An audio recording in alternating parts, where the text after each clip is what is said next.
language. This is more than just a fishing trip.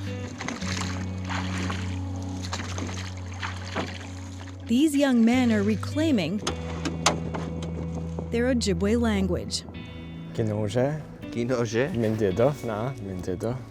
The fish will be part of the evening feast, the end of a long day in an Ojibway language immersion camp. Pat Ningewance is one of the elders teaching this intermediate group with her 21-year-old grandson, Andeg Muldrew. We caught 4 pike. And what's the word for pike? Pike. Kinoje. The fact that these two are here in this place is so fitting, a story that has come full circle. This building is part of Algoma University, the former site of the Shingwak Indian Residential School.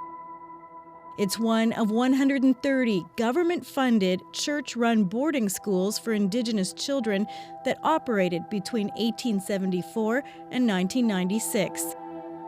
Many experienced abuse, neglect, and the loss of their language. We're now in the girls' side, I guess. Of the old residential school. Pat was here when she was 13 years old. Right about here was probably my bed, right here.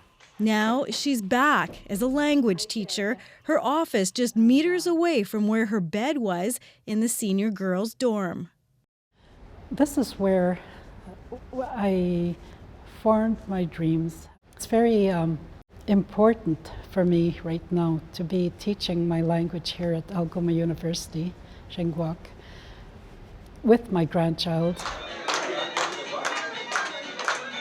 Even that is significant. For reasons she still can't understand, Pat was unable to teach her son Ojibway. I could never do it. The words would get stuck. And I was afraid that would happen with my grandson too. So Andeg started attending her language courses. He picked up grammar, vocabulary, and a sense of identity. Learning the language is definitely, maybe more confident in who I am, at least. Knowing where I come from. Building this community and connection, that a lot of people have, lost. At the camp outside, Quinn Miawasage and Levi Laundry are building community and the fire they'll use to smoke the fish.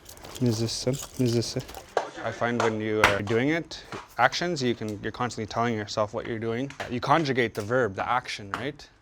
So I can say like he or she is making kindling, or I can say I am making kindling. This is a language that For him, language is also tied to identity. Especially at a place like this, a former institution of an Indian residential school, it's a place where the language was attempted to be eradicated, we're actually bringing it back.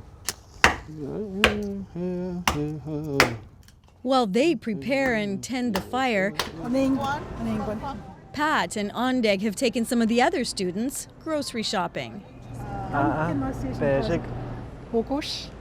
Because the language has to work in the real world, not just in traditional settings. What's the Ojibwe word for peanut butter? Although some things just don't have an Ojibwe word. Some things, you can kind of create a name for, but with a peach, it's not really, you just say peach, essentially. What we're doing here, it's so urgent because people my age, we're dying. The language is dying with us. When I'm not here anymore, he will take up the work. His child will take up the work.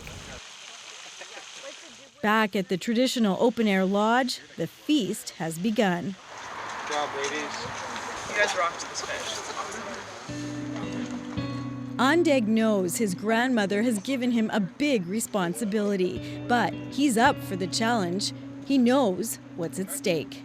Since so many of these communities, have been still struggling with these different problems, people fall in different ways, I guess, that can be healed by the language. Feeding bodies and healing souls. Karen Pauls, CBC News, Sault Ste. Marie, Ontario.